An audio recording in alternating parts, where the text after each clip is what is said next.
Shalom, selamat malam kepada saudara-saudari, rekan-rekan yang ada dalam webinar pada malam ini.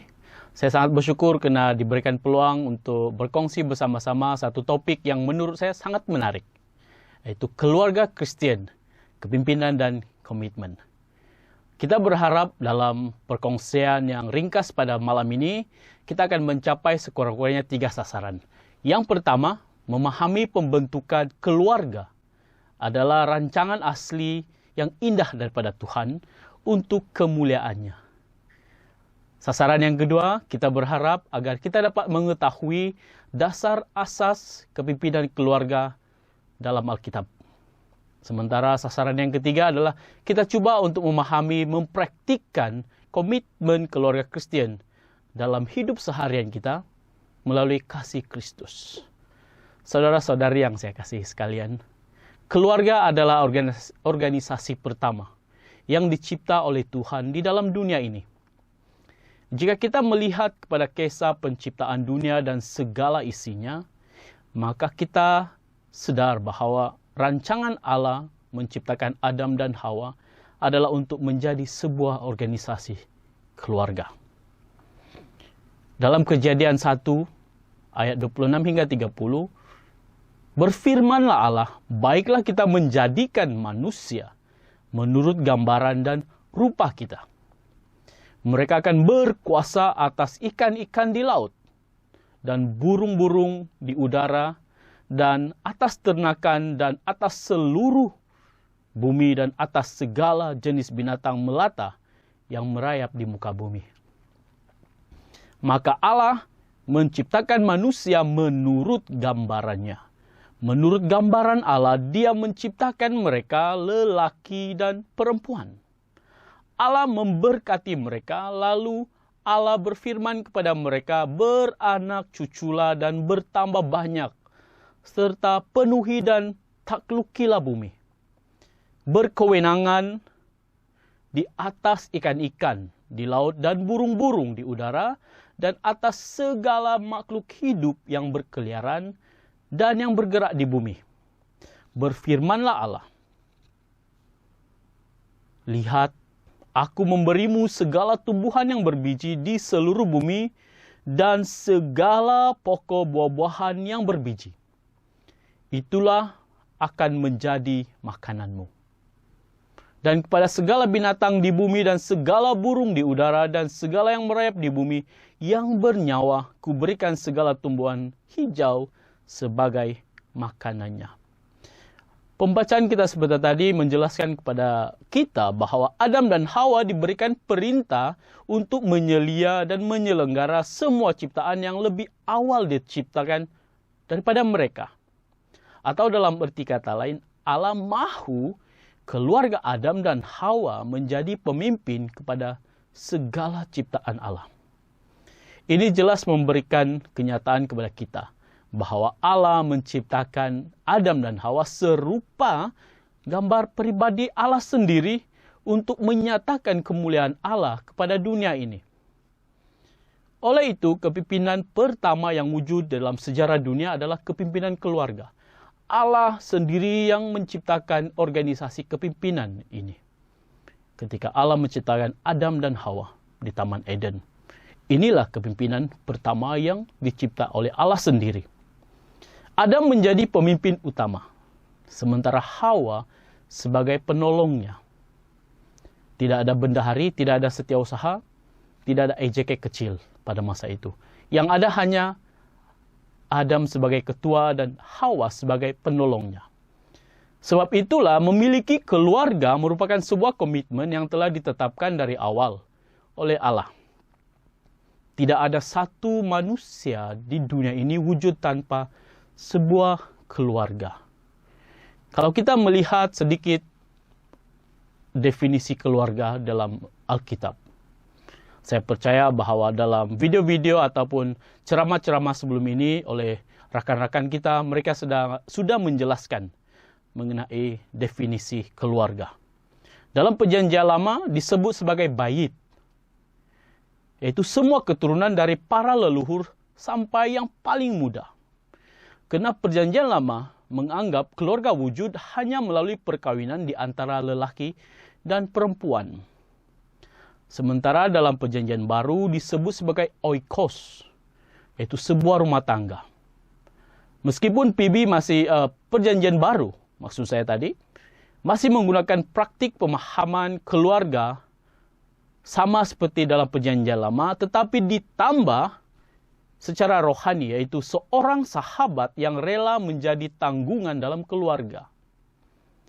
Keluarga dalam Perjanjian Baru menjadi inti yang sangat integral atau sangat penting dalam keagamaan suku Yahudi.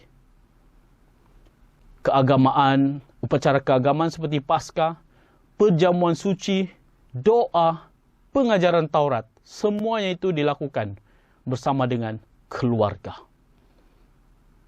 Kalau kita melihat salah satu contoh yang diberikan oleh Rasul Paulus dalam Kisah Para Rasul 2 ayat 46.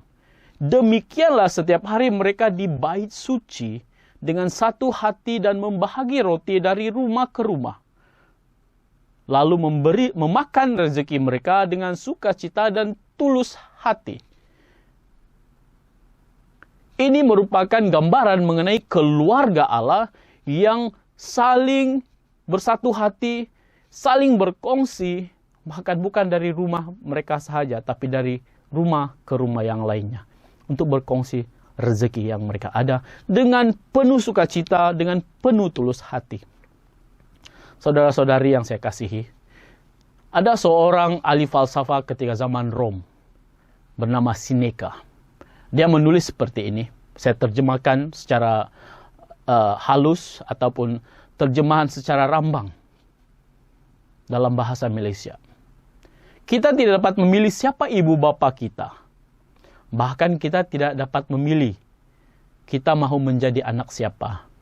Kita tidak dapat memilih kita lahir dari rahim seorang ibu yang bagaimana. Antara cara kita untuk memahami kata-kata ini adalah bahwa keluarga merupakan organisasi yang harus memiliki komitmen untuk tetap kukuh di antara satu dengan yang lain. Karena kita tidak ada pilihan. Ibu bapa tidak ada pilihan. Saya mau melahirkan anak yang tinggi lampai, putih, muka yang cantik, hidung yang sangat mancung. Kita tidak ada pilihan sebagai ibu bapa. Demikian juga bayi. Dia tidak boleh berkata, oh saya tidak mahu lahir di dalam perut ibu ini. Saya mau lahir di dalam perut seorang wanita yang terkenal. Saya lahir sahaja berpakaian emas. Tidak ada seorang bayi yang dapat memilih untuk lahir di rahim seorang ibu. Semuanya ditentukan oleh Tuhan. Karena itu ketika kita berada di dalam satu keluarga, sangat penting untuk memiliki komitmen di antara satu sama lain. Karena Anda dan saya tidak ada pilihan. Karena Allah telah dengan sengaja meletakkan kita untuk lahir dalam keluarga kita masing-masing. Maka itu sangat penting apabila kita sebagai keluarga untuk memajukan diri dan memajukan ahli keluarga kita yang lain dengan komitmen yang dengan komitmen yang padu. Lalu apa kata Alkitab mengenai kepimpinan dan komitmen dalam keluarga? Komitmen seorang pemimpin keluarga menurut Alkitab meliputi beberapa hal. Ada banyak hal-hal yang kita boleh kaji dari 66 kitab. Tapi saya kongsikan 3 hal. Yang pertama adalah komitmen memberikan priority. Komitmen memberikan priority bermakna kita memberi komitmen untuk menjaga keseimbangan tanggung jawab keluarga dan tanggung jawab lain-lainnya. Sebagai seorang pemimpin keluarga, kita harus sadar, kita harus meletakkan komitmen dengan tepat.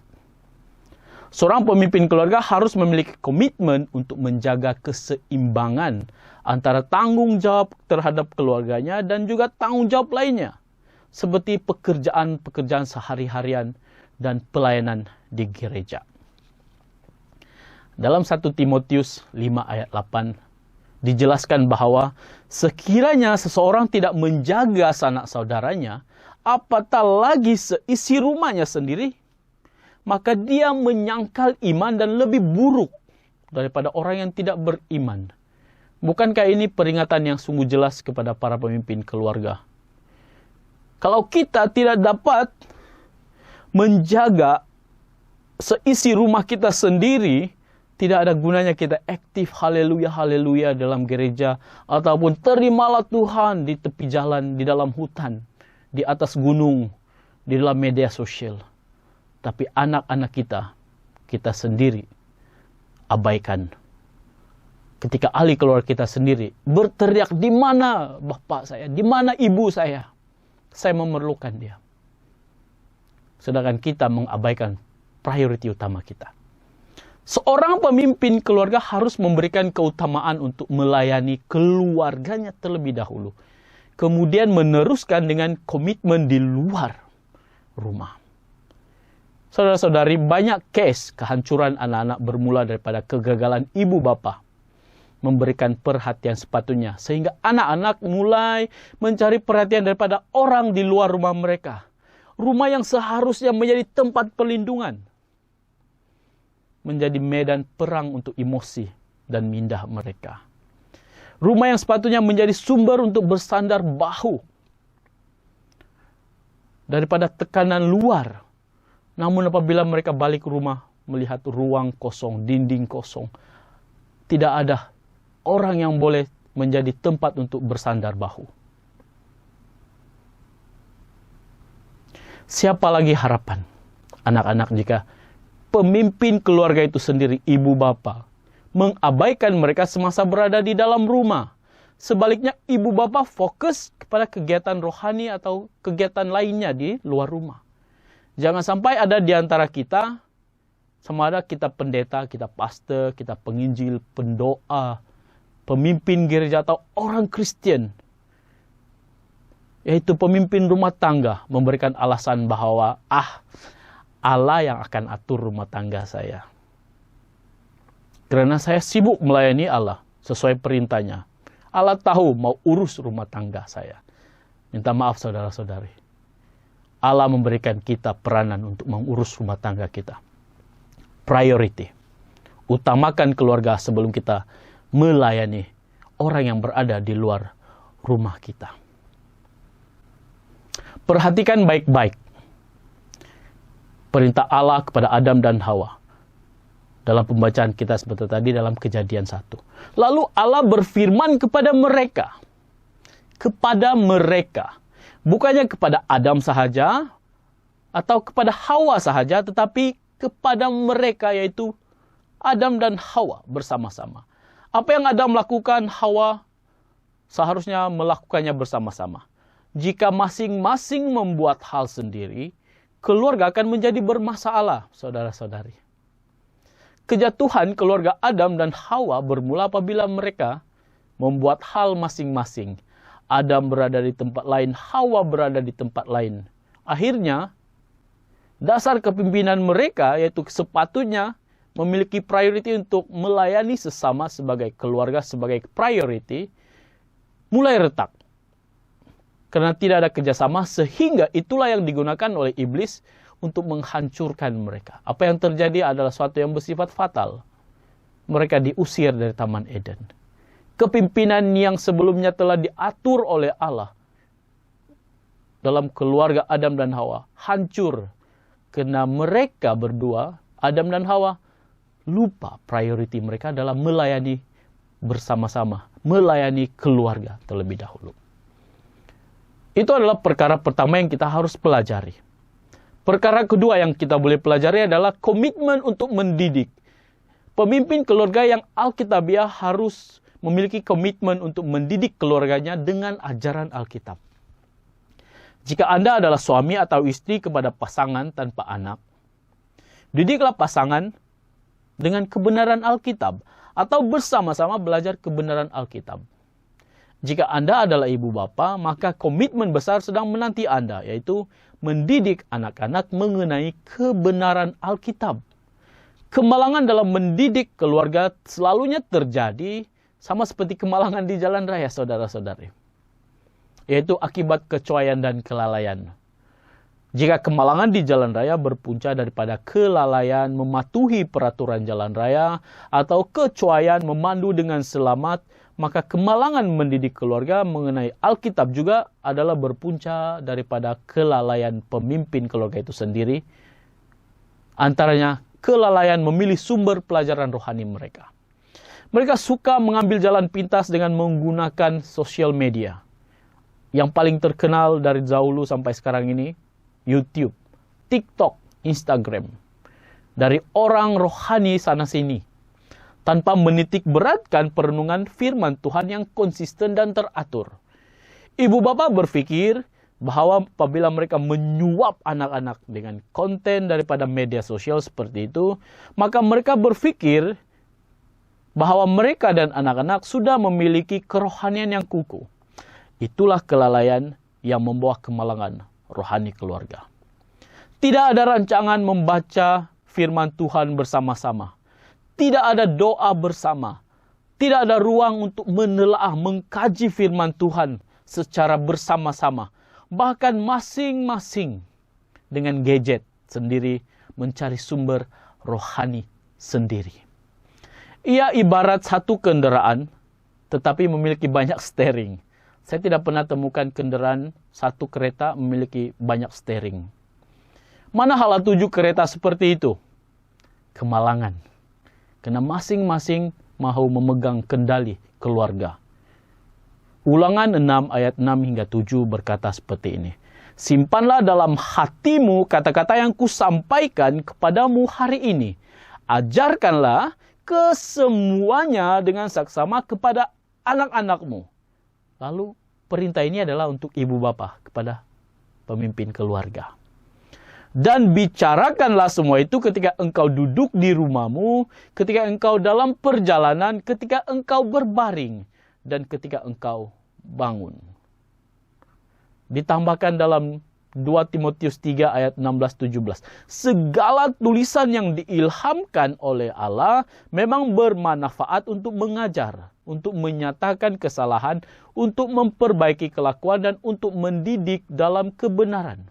Saudara-saudari, seorang pemimpin keluarga harus bertanggung jawab untuk memimpin keluarganya dalam kebenaran Alkitab. Harus memiliki komitmen untuk mengajar hal yang benar. Mengingatkan mereka terhadap larangan-larangan daripada Tuhan, membetulkan karakter rohani, karakter emosi, karakter mental ahli keluarga kita. Dan mendidik dengan penuh kebenaran firman Tuhan melalui kasih. Firman Tuhan juga jelas mengajarkan kepimpinan keluarga harus didasarkan pada hikmat dan pengetahuan daripada Allah. Dan ia harus bermula daripada pemimpin keluarga itu sendiri.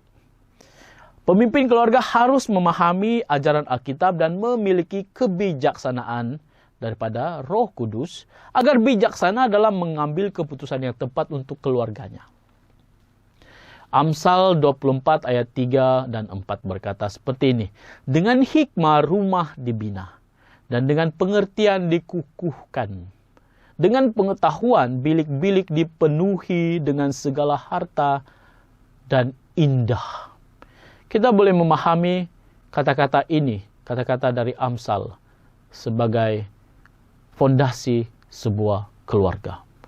Perlu ada hikmat, perlu ada pengertian, perlu ada pengetahuan. Yang pastinya semua itu adalah daripada firman Allah. Maka rumah tangga itu akan menjadi sebuah harta yang sangat berharga untuk kita. Dan menjadi indah di mata kita. Bahkan pasti itu memuliakan Tuhan. Ketua keluarga harus memimpin setiap ahli keluarganya dengan hikmah daripada firman Tuhan. Dan sikap belajar untuk dipimpin harus dimulai daripada pemimpin itu sendiri. Itulah komitmen yang sangat penting, yang asas untuk kita fahami sebagai pemimpin dalam keluarga itu. Komitmen untuk mendidik. Yang ketiga, komitmen untuk mencintai.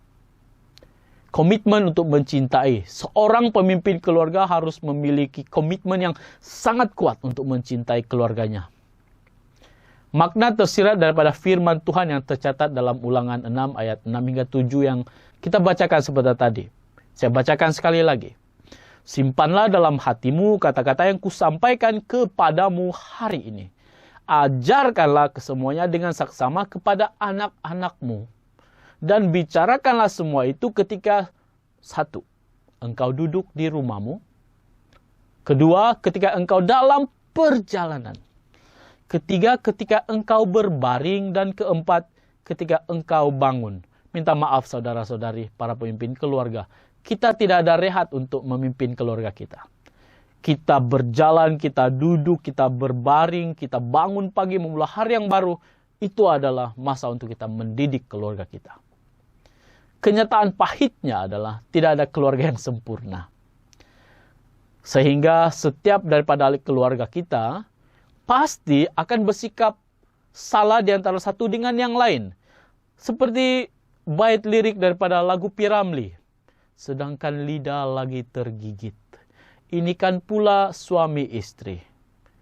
Pasti anak-anak juga. Pasti ada salah faham. Pasti ada pertelingkahan. Dan ini jelas memberikan kenyataan kepada kita bahwa keluarga, setiap keluarga berisiko untuk saling melakukan kesalahan di antara satu dengan yang lain. Naluri yang normal sebagai manusia, apabila ada yang melakukan kesalahan atau melanggar larangan kita sebagai pemimpin, adalah termasuk kita mungkin boleh marah. Kita mungkin merasa sedih, kita mungkin merasa kecewa, bahkan putus asa untuk mendidik mereka. Tapi ingat, Ulangan 6 ayat 6 dan 7 jelas mengingatkan kepada pemimpin keluarga supaya jangan berputus asa. Mendidik ahli keluarga meskipun dalam keadaan apa sekalipun. Ketika engkau duduk bersama dengan mereka, didiklah mereka. Ketika engkau dalam perjalanan bersama dengan mereka, didiklah mereka. Sebelum engkau berehat di waktu malam, didiklah mereka. Bahkan ketika kita sebagai sebuah keluarga memulai hari yang baru, didiklah mereka akan kebenaran firman Tuhan. Keluarga bukanlah organisasi korporat yang berusaha untuk meningkatkan tahap hidup masing-masing sehingga sanggup untuk memijak kepala rakan kerja mereka sendiri. Ingat, keluarga adalah organisasi ciptaan Tuhan yang pertama. Sehingga keluarga harus saling memberi komitmen untuk saling mencintai. Kolose 3 ayat 18 hingga 21 menjelaskan kepada kita bagaimana keluarga itu harus bersikap di antara satu sama lain. Dan ia adalah nasihat Paulus. Supaya keluarga membentuk corak kehidupan seperti yang dia sarankan dalam Kolose 3 ayat 18 hingga 21. Dan corak kehidupan seperti itu, semua yang dilakukan oleh pemimpin dan ahli keluarganya, itu bertujuan untuk memuliakan Tuhan. Mempertimbangkan perkongsian saya sebentar tadi, walaupun hanya agak ringkas, hanya ada 3 poin sahaja, yaitu komitmen dalam priority, kedua komitmen untuk mendidik, dan ketiga komitmen untuk mencintai, mengasihi. Maka kita dapat menyimpulkan bahwa Allah menuntut kita untuk menjadi seorang pemimpin yang memuliakan Dia dalam keluarga kita. Sebagai sebuah organisasi yang dimulakan sendiri oleh Allah, keluarga harus siap, harus sedia untuk memberikan komitmen terhadap Allah untuk memuliakannya. Saya seringkali mengulang-ulang perkataan memuliakan Allah. Karena tujuan hidup kita bukan untuk mencari hal-hal yang bersifat duniawi. Tapi tujuan hidup kita secara pribadi atau secara keluarga itu adalah untuk memuliakan Allah.